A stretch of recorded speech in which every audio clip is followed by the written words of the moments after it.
UP विच भाजपा के केंद्रीय मंत्री के पुत्र वालों 4 किसानों नूं गड्डी हेठ दरड़ किते अणमनुखी कारनामे ने सारे देश नूं हिला के रख दिता है ते इस कारण किसानां विच काफ़ी रोस फैल चुकिया है। पर इस बार मौके की नज़ाकत नूं वेखदिआं योगी सरकार किसानां दे अगे झुकदी नज़र आई। प्रशासन ने इस मामले नूं ठंडा पाउण लई कई दावे कीते ने ते भरोसा दिता है कि मृतक किसानां दे परिवारां नूं 45 लाख रुपए ते परिवार दे एक मैंबर नूं सरकारी नौकरी दित्ती जाएगी।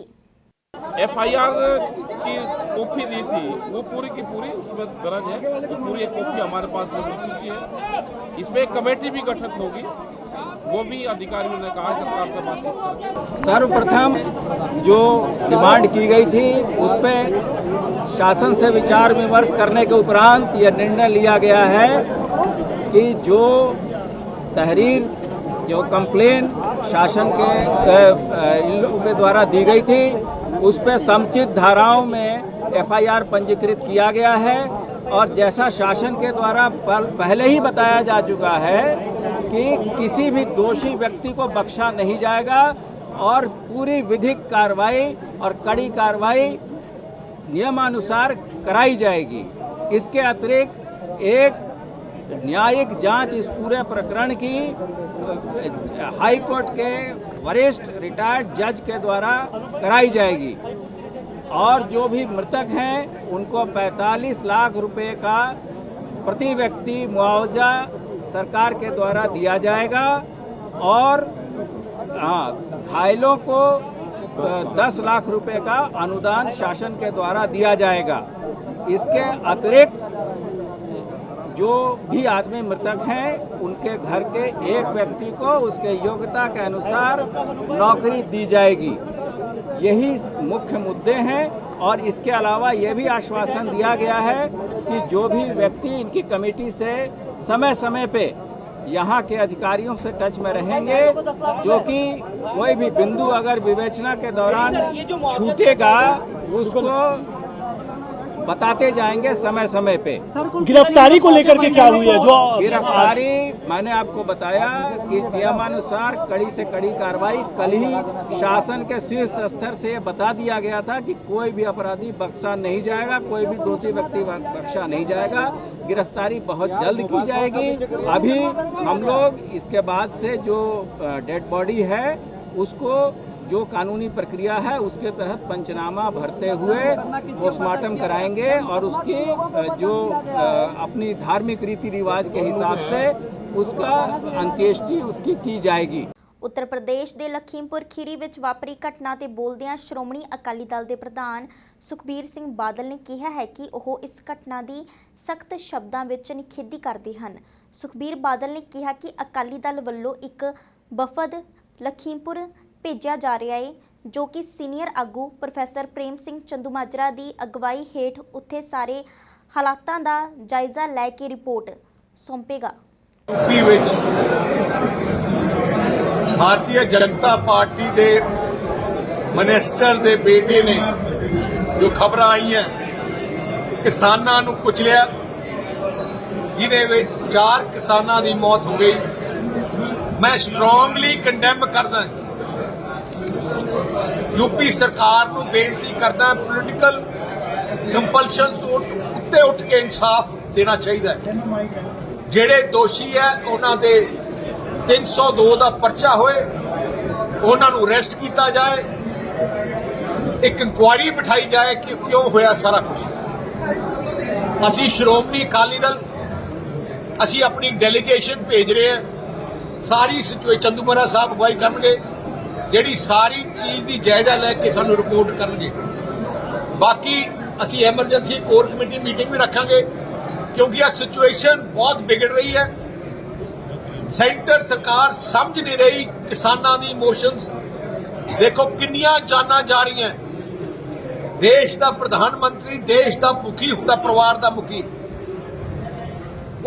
उस प्रधानमंत्री नूं जिद ते अड़ना नहीं चाहिए। प्रधानमंत्री नूं सुननी चाहिए आवाज़। जे कानून तुसी काले बनाए है, किसाना नहीं पसंद करते, फिर तुसी रखे क्यों है? प्रधानमंत्री की जिद करके अज देखो किन्नियां जाना चले गईयां। होर भी अगे ਜਾ ਸਕਦੀਆਂ ਹੈ। ਇਸ ਕਰਕੇ ਦੇਸ਼ ਨੂੰ ਬਚਾਉਣਾ ਜ਼ਰੂਰੀ ਹੈ, ਕਿਸਾਨਾਂ ਦੀ ਜਾਨਾਂ ਬਚਾਉਣੀ ਜ਼ਰੂਰੀ ਹੈ, ਦੇਸ਼ ਵਿੱਚ ਅਨਰੈਸਟ ਜੋ ਹੈ ਉਹ ਖਤਮ ਕਰਨਾ ਜ਼ਰੂਰੀ ਹੈ। ਇਸ ਕਰਕੇ ਮੈਂ ਫਿਰ ਤੋਂ ਅਪੀਲ ਕਰਦਾ ਹਾਂ ਸੈਂਟਰ ਸਰਕਾਰ ਨੂੰ ਤੇ ਖਾਸ ਕਰਕੇ ਯੂਪੀ ਸਰਕਾਰ ਨੂੰ ਕਿ ਇਨਸਾਫ ਦਿਓ, ਜੋ ਗਿਲਟੀ ਹੈ ਉਹਨਾਂ ਦੇ ਐਕਸ਼ਨ ਲਓ। ਉੱਤਰ ਪ੍ਰਦੇਸ਼ ਦੇ ਲਖੀਮਪੁਰ ਖੀਰੀ ਵਿੱਚ ਵਾਪਰੀ ਘਟਨਾ ਦੇ ਰੋਸ ਵਜੋਂ ਗਵਰਨਰ ਹਾਊਸ ਦੇ ਬਾਹਰ ਪ੍ਰਦਰਸ਼ਨ ਕਰ ਰਹੇ ਪੰਜਾਬ ਕਾਂਗਰਸ ਦੇ ਸਾਬਕਾ ਪ੍ਰਧਾਨ ਨਵਜੋਤ ਸਿੰਘ ਸਿੱਧੂ ਨੂੰ ਪੁਲਿਸ ਨੇ ਹਿਰਾਸਤ ਵਿੱਚ ਲੈ ਲਿਆ ਹੈ। ਪੁਲਿਸ ਵੱਲੋਂ ਪਹਿਲਾਂ ਉਹਨਾਂ ਨੂੰ ਅਤੇ ਉਹਨਾਂ ਦੇ ਸਮਰਥਕਾਂ ਨੂੰ ਸਮਝਾਉਣ ਦੀ ਕੋਸ਼ਿਸ਼ ਕੀਤੀ ਗਈ। ਜਦੋਂ ਨਵਜੋਤ ਸਿੰਘ ਸਿੱਧੂ ਨਹੀਂ ਮੰਨੇ ਤਾਂ ਪੁਲਿਸ ਨੇ ਉਹਨਾਂ ਦੇ ਸਾਥੀਆਂ ਸਮੇਤ ਹਿਰਾਸਤ ਵਿੱਚ ਲੈ ਲਿਆ ਗਿਆ। ਨਵਜੋਤ ਸਿੱਧੂ ਨਾਲ ਗਵਰਨਰ ਹਾਊਸ ਦੇ ਬਾਹਰ ਪੰਜਾਬ ਯੂਥ ਕਾਂਗਰਸ ਦੇ ਪ੍ਰਧਾਨ ਬਰਿੰਦਰ ਢਿੱਲੋਂ ਅਤੇ ਕਾਂਗਰਸੀ ਵਿਧਾਇਕ ਵੀ ਧਰਨੇ ਤੇ ਬੈਠੇ ਹੋਏ ਸਨ। मोदी सरकार किसान मजदूर एकता जिंदाबाद, किसान मजदूर एकता जिंदाबाद, मोदी सरकार मोदी सरकार। मैं पुरजोर विरोध करता हूं। क्या इस बना पे अरेस्ट किया है कि जिन्होंने बेरहमी से किसान भाइयों का कत्ल किया उनकी अरेस्ट की मांग की, इसलिए अरेस्ट किया है? ये मेरा मौलिक अधिकार है कि मैं किसान भाइयों के हक की आवाज, सच की आवाज बुलंद करूं। क्या इसलिए अरेस्ट किया है कि खट्टर साहब की अहंकार की बू वाली स्टेटमेंट के खिलाफ आवाज उठाई है? क्या वो देशद्रोही नहीं है कि 60% किसानों के ऊपर वो अपनी अहंकारी सोच जमा रहे हैं? क्या ये अहंकार नहीं है कि आप हमारी जनरल सेक्रेटरी, हमारी लीडर प्रियंका जी के साथ बदसलूकी करें? क्या इस चीज का विरोध करना कानून के खिलाफ है? इनकलाब जिंदाबाद, इनकलाब जिंदाबाद, इनकलाब जिंदाबाद, इनकलाब जिंदाबाद, इनकलाब जिंदाबाद, इनकलाब जिंदाबाद। ਤੇ ਉਧਰ ਇਸੇ ਮਾਮਲੇ ਨੂੰ ਲੈ ਕੇ ਆਮ ਆਦਮੀ ਪਾਰਟੀ ਦੇ ਪੰਜਾਬ ਪ੍ਰਧਾਨ ਭਗਵੰਤ ਮਾਨ ਨੇ ਕਿਹਾ ਕਿ ਸੱਤਾ ਦੇ ਨਸ਼ੇ ਵਿੱਚ ਅੰਧੇ ਸੱਤਾਧਾਰੀ ਕਿਸਾਨਾਂ ਨੂੰ ਕੀੜੇ ਮਕੌੜੇ ਸਮਝਣ ਲੱਗ ਗਏ ਹਨ। ਸ਼ਾਂਤਮਈ ਪ੍ਰਦਰਸ਼ਨ ਕਰ ਰਹੇ ਕਿਸਾਨਾਂ ਨੂੰ ਲੀਡਰਾਂ ਦੇ ਪੁੱਤਰ ਗੱਡੀਆਂ ਨਾਲ ਕੁਚਲਣ ਲੱਗ ਗਏ ਹਨ, ਜੋ ਕਿ ਬਹੁਤ ਹੀ ਮੰਦਭਾਗੀ ਗੱਲ ਹੈ। ਉਹਨਾਂ ਕਿਹਾ ਕਿ ਭਾਜਪਾ ਦੇ ਲੀਡਰ ਸ਼ਾਂਤਮਈ ਪ੍ਰਦਰਸ਼ਨ ਕਰ ਰਹੇ ਕਿਸਾਨਾਂ ਨੂੰ ਤਰ੍ਹਾਂ ਦੇ ਨਾਂ ਦੇ ਰਹੇ ਹਨ। ਉਹਨਾਂ ਕਿਹਾ ਕਿ ਬੇਕਸੂਰ ਕਿਸਾਨਾਂ ਦੇ ਕਤਲ ਲਈ ਕੇਂਦਰੀ ਮੰਤਰੀ ਦੇ ਪੁੱਤਰ ਤੇ ਧਾਰਾ 302 ਤਹਿਤ ਪਰਚਾ ਦਰਜ ਹੋਣਾ ਚਾਹੀਦਾ ਹੈ। ਇਸ ਘਟਨਾ ਦੀ ਸਖਤ ਸ਼ਬਦਾਂ 'ਚ ਬਤੌਰ ਮੈਂਬਰ ਪਾਰਲੀਮੈਂਟ ਸੰਗਰੂਰ ਮੈਂ ਨਿਖੇਧੀ ਕਰਦਾ ਔਰ 302 ਜਿਨ੍ਹਾਂ ਨੇ ਗੱਡੀਆਂ ਚੜਾਈਆਂ, ਜਿਨ੍ਹਾਂ ਨੇ ਗੱਡੀਆਂ ਚੜਾਉਣ ਵਾਸਤੇ ਪ੍ਰੇਰਿਤ ਕੀਤਾ ਤੇ ਗੋਲੀਆਂ ਚਲਾਈਆਂ, ਦਫਾ 302 ਤੋਂ ਘੱਟ ਕੋਈ ਹੋਰ ਧਾਰਾ ਮਨਜ਼ੂਰ ਨਹੀਂ। ਔਰ ਦੇਖੋ ਦੇਸ਼ ਦਾ ਗ੍ਰਹਿ ਰਾਜ ਮੰਤਰੀ ਹੈ, ਉਹਨਾਂ ਦੇ ਬੇਟੇ ਨੇ ਜਿਨ੍ਹਾਂ ਦੇ ਅੰਡਰ ਪੁਲਿਸ ਹੈ, ਇਸ ਤੋਂ ਵੱਡੀ ਗੁੰਡਾਗਰਦੀ ਹੋ ਸਕਦੀ ਹੈ? ਸੋ ਇਹ ਅੰਨਦਾਤਿਆਂ ਦੇ ਉੱਤੇ ਜਿਹੜਾ ਜ਼ੁਲਮ ਹੋਇਆ ਉਹਦੀ ਸਖਤ ਸ਼ਬਦਾਂ 'ਚ ਨਿਖੇਧੀ ਕਰਦੇ ਹਾਂ। 700 ਦੇ ਕਰੀਬ ਤਾਂ ਜਾਨਾਂ ਪਹਿਲਾਂ ਹੀ ਜਾ ਚੁੱਕੀਆਂ ਨੇ ਤੇ ਹੁਣ ਇਹ ਆਪਦੀਆਂ ਕਾਰਾਂ ਗੱਡੀਆਂ ਰਾਹੀਂ ਕੁਚਲਣ ਲੱਗ ਗਏ, ਗੋਲੀਆਂ ਚਲਾਉਣ ਲੱਗ ਗਏ। ਇਸ ਤੋਂ ਮਾੜਾ ਕੁਝ ਨਹੀਂ ਹੋ ਸਕਦਾ। ਸੋ ਵੀਰੋ, ਇਸ ਘਟਨਾ ਦੀ ਜਿੱਥੇ ਵੀ ਤੁਸੀਂ ਬੈਠੇ ਹੋ, ਜਿਵੇਂ ਵੀ ਤੁਸੀਂ ਕਰ ਸਕਦੇ ਹੋ, ਨਿਖੇਧੀ ਕਰੋ ਤਾਂ ਕਿ ਇੰਟਰਨੈਸ਼ਨਲ ਪੱਧਰ ਤੇ UN ਲੈਵਲ ਤੇ ਗੱਲ ਜਾਵੇ ਕਿ ਜਿਹੜਾ ਭਾਰਤ ਦੀ ਸਰਕਾਰ ਹੈ ਉਹ ਦਮਗਜੇ ਮਾਰਦੀ ਹੈ। ਲੋਕਤੰਤਰ ਹੈ, ਸਾਡੇ ਕੋਲ ਲੋਕਤੰਤਰ ਹੈ, ਬਿਗੇਸਟ ਲੋਕਤੰਤਰ ਹੈ। ਇੱਥੇ ਕੋਈ ਲੋਕਤੰਤਰ ਨਹੀਂ, ਇੱਥੇ ਡੰਡਾ ਤੰਤਰ ਹੈ, ਇੱਥੇ ਗੋਲੀ ਤੰਤਰ ਹੈ। ਸੋ ਇਹ ਗੱਲ ਜਾਣੀ ਚਾਹੀਦੀ ਹੈ ਇੰਟਰਨੈਸ਼ਨਲ ਲੈਵਲ ਤੇ ਕਿ ਭਾਰਤ ਦੇ ਵਿੱਚ ਕਿਵੇਂ ਜ਼ੁਲਮ ਹੋ ਰਹੇ ਨੇ, ਕਿਵੇਂ ਬੱਚੇ, ਬੁੱਢੇ, ਬਜ਼ੁਰਗ, ਸਾਡੇ ਨੌਜਵਾਨ ਕਿਵੇਂ ਉੱਥੇ ਸੜਕਾਂ ਤੇ ਰੁਲ ਰਹੇ ਨੇ ਪਿਛਲੇ 1 ਸਾਲ ਤੋਂ ਲਗਭਗ। ਕੋਈ ਇਹਨਾਂ ਨੂੰ ਫਰਕ ਨਹੀਂ ਪੈਂਦਾ। ਮਨ ਕੀ ਬਾਤ ਕਰਦੇ ਆ, ਸਿਰਫ ਆਪਦੇ ਮਨ ਕੀ ਬਾਤ ਕਰਦੇ ਆ, ਲੋਕਾਂ ਦੇ ਮਨ ਕੀ ਬਾਤ ਸੁਣਦੇ ਨਹੀਂ ਹੈਗੇ। ਤੋ ਇਸ ਲਖੀਮਪੁਰ ਖੀਰੀ ਵਾਲੀ ਘਟਨਾ ਦੀ ਜ਼ੋਰਦਾਰ ਸ਼ਬਦਾਂ 'ਚ ਨਿਖੇਧੀ ਕਰਦੇ ਆ ਤੇ ਦਫਾ 302 ਤੋਂ ਘੱਟ ਕੋਈ ਦਫਾ ਮਨਜ਼ੂਰ ਨਹੀਂ, ਇਹਦੀ ਵੀ ਮੰਗ ਕਰਦੇ ਆ। ਕੋਈ ਮੰਤਰੀ ਹੋਵੇ ਚਾਹੇ ਸੰਤਰੀ ਹੋਵੇ, ਕਾਨੂੰਨ ਤੋਂ ਉੱਪਰ ਕੋਈ ਨਹੀਂ ਹੁੰਦਾ। ਜਿਹੜੀ ਜਾਂਚ ਜਾਂ ਕੋਈ ਸਿੱਟ ਬਿਠਾ ਦਿਓ, ਉਹਨਾਂ ਚੱਕਰਾਂ 'ਚ ਤਾਂ ਪਹਿਲਾਂ ਬਹੁਤ ਸਾਰੀਆਂ ਸਿੱਟਾਂ ਬੈਠੀਆਂ ਨੇ, ਉਹਨਾਂ ਦਾ ਕੋਈ ਨਤੀਜਾ ਨਿਕਲਿਆ ਨਹੀਂ। ਸੋ ਇਸ ਕਰਕੇ ਇੱਕ ਪਾਸੇ ਤਾਂ ਅੰਨਦਾਤਾ ਜਿਹੜਾ ਉਹ ਆਪਣੇ ਝੋਨਾ ਵੇਚਣ ਨੂੰ ਤਰਸ ਰਿਹਾ ਹੈ ਤੇ ਦੂਜੇ ਪਾਸੇ ਐਦਾਂ ਉਹਨਾਂ ਨੂੰ ਗੋਲੀਆਂ ਨਾਲ ਤੇ ਗੱਡੀਆਂ ਨਾਲ ਮਾਰਿਆ ਕੁਚਲਿਆ ਜਾ ਰਿਹਾ ਹੈ। ਸੋ ਇਸ ਤੋਂ ਵੱਡਾ ਮੇਰੇ ਖਿਆਲ 'ਚ ਕੋਈ ਜ਼ੁਲਮ ਨਹੀਂ ਹੋ ਸਕਦਾ। ਸ਼ਬਦਾਂ ਦੀ ਘਾਟ ਹੈ ਇਸ ਘਟਨਾ ਦੀ ਨਿਖੇਧੀ ਕਰਨ।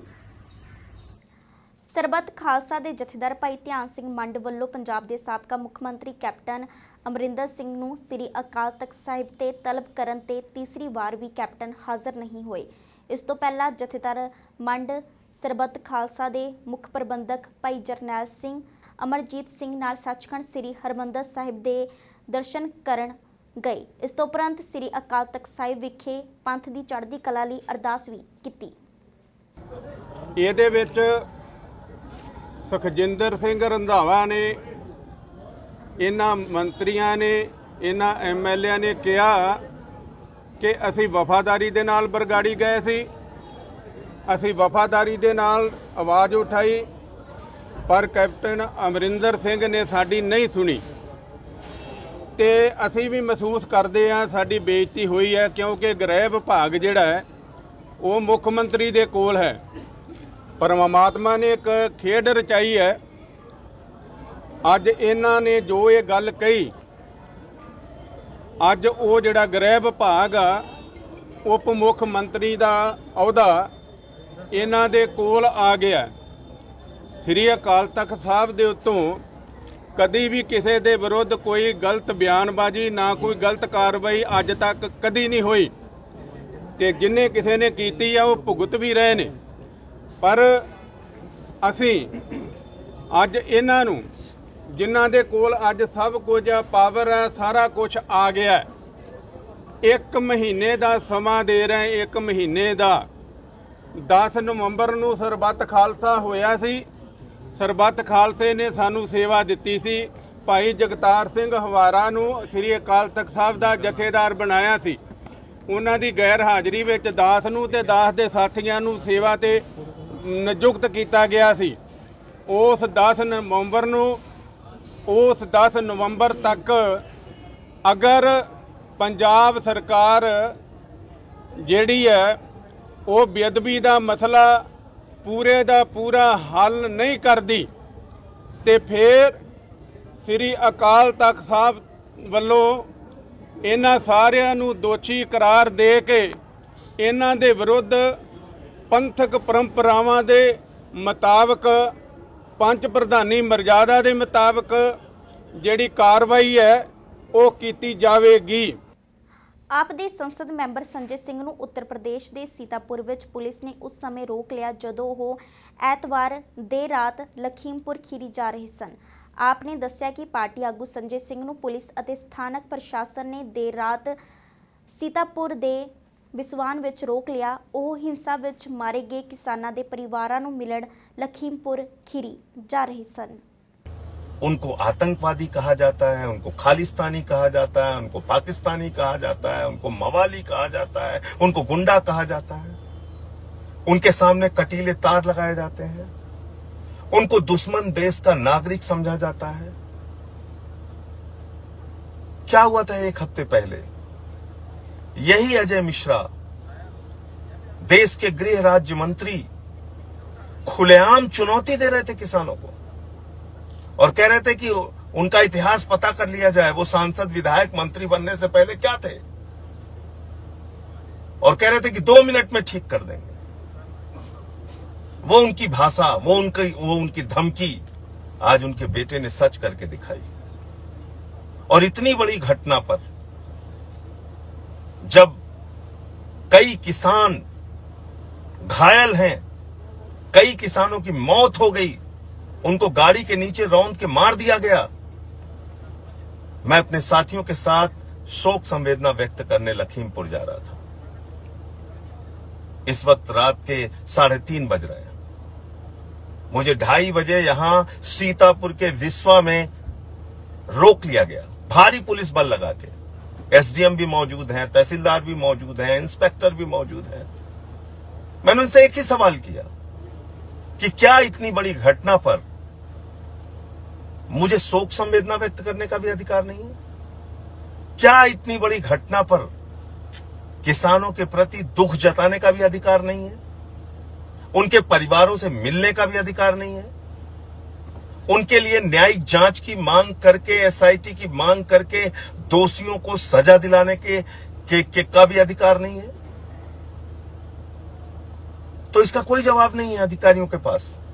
ना एसडीएम जवाब दे रहे हैं, ना तहसीलदार जवाब दे रहे हैं, ना कोतवाल जवाब दे रहे हैं, ना पुलिस वाले कुछ बोलने को तैयार हैं।